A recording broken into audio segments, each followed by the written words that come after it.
మోదీ గారే నోరిప్పి మాట్లాడారు ఈరోజు కెనడాలో G7 సమిట్ లో. ట్రంప్ అన్నిటికీ క్రెడిట్ తీసుకుని నేనే పాకిస్తాన్ ఇండియా యుద్ధం ఆపానని ట్వీట్ చేశాడు. అప్పుడు దాకా నేను పాకిస్తాన్ ప్రైమ్ మినిస్టర్ని టర్కీ పిలవడం, టర్కీ ప్రెసిడెంట్ నా ఫ్రెండ్ ఎర్డోగాన్ ద్వారా పాకిస్తాన్ ప్రైమ్ మినిస్టర్ ఒప్పించడం, యుక్రెయిన్ ప్రెసిడెంట్ టర్కీ రావడం, 3 సార్లు నేను టర్కీ వెళ్ళడం, రాత్రి పగలు ప్రార్థనాపూర్వకంగా నాకున్న చిన్న దేవుని టాలెంట్తో నా హెల్ప్ నేను చేశాను. దానికి ట్రంప్ క్రెడిట్ తీసుకోవాలని ట్రై చేశాడు. ఈరోజు మోదీ గారు క్లియర్గా చెప్పారు, ట్రంప్ వల్ల పాకిస్తాన్ ఇండియా యుద్ధం ఆగలేదు, మేము ట్రంప్ను అడగలేదు అని. మరి అప్పుడే చెప్పలేదు అని కూడా నేను రెండో వీడియోలో చెప్పాను.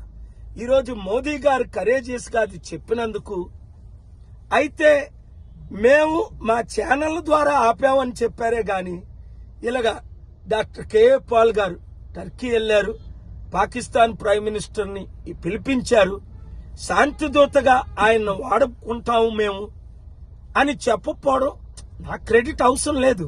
కానీ 50% సత్యం చెప్పినప్పుడు ఇంకొక 50% కూడా సత్యం చెప్పుంటే బాగున్ను. ఏది ఏమైనప్పటికీ మోదీ గారు సత్యం చెప్పి ట్రంప్ వలన యుద్ధం ఆగలేదు. ఎందుకంటే ఒక ఛానల్లో పోల్ పెట్టారు, ట్రంప్ నేను ఆపాడు యుద్ధం అంటున్నారు, కేఏ పాల్ నేను ఆపాను అంటున్నారు. అసలు నేను ఎప్పుడు అనలా, నేను ప్రార్థిస్తున్నాను ప్రయత్నిస్తున్నాను అన్నాను. అప్పుడు 79% పాల్ ఆపారు, 21% ట్రంప్ ఆపారని అన్నారు.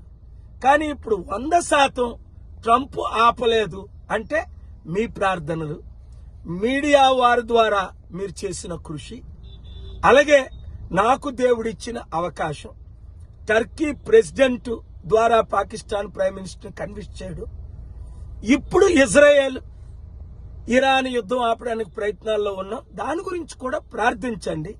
మనం అందరం కలిసి పార్టీలకు అతీతంగా పనిచేద్దాం, యుద్ధాలు ఆపుదాం, శాంతిని తీసుకొద్దాం.